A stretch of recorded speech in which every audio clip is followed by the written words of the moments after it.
Wito wa kisiasa kwa wakazi wa Bendera, Pokot Magharibi kumchagua Rais William Ruto kwenye uchaguzi ujao wa mwaka 2027, akisema kuwa ushindi wa hivi majuzi ni udhibitisho tosha kuwa Ruto atashinda tena uchaguzi wa mwaka 2027. Kosing aliyanena haya katika kanisa la Lutheran wakati wa uzinduzi wa albamu mpya ya Injili ya kanisa hilo, akiwataka viongozi na wakazi kuunga mkono serikali ya Kenya Kwanza kadri inavyoendelea kutekeleza miradi mbalimbali kote nchini. Tumekula neno, Wakenya wote waliona ile uchaguzi ndogo ilifanyika Kenya.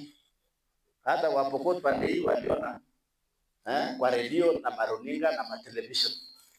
Wakaona vile mambo inaenda. Wakaona vile inaenda. Wakapiga kura. Baada ya kupiga kura watu wakaongojea matokeo. Watu hawakulala. Hiyo uchaguzi ndogo iliyopita ilikuwa ni kama general election. Vile watu walikuwa wanaongojea. So walikuwa wanaangalia nani ni nani. Na watu wengi walikuwa wanafikiria Ruto amekosa ama Wakenya wamekosa imani na Ruto.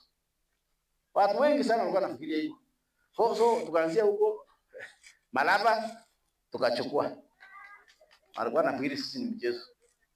Tukasafiri kwanza ile matangazo mingi watu walikuwa wanaongojea ni hii matangazo ya Mount Kenya. Mahali inaitwa Mbeere North. Asubuhi leo akakuwa mjumbe ya Mbeere North. Basi tukaishia kwa rafiki yangu anaitwa Wandai kule Ugunja tukachukua. Haya, seneta ya Baringo ilikuwa ni obvious, ni sisi. Tukachukua. So out of all by elections ile kubwa ni serikali ya Ruto na watu ya Ruto ndio walichukua viti vyote. So mimi naambia Wakenya, ile mliona hiyo ni mfano ya 2027 Ruto anarudi bila kupingwa.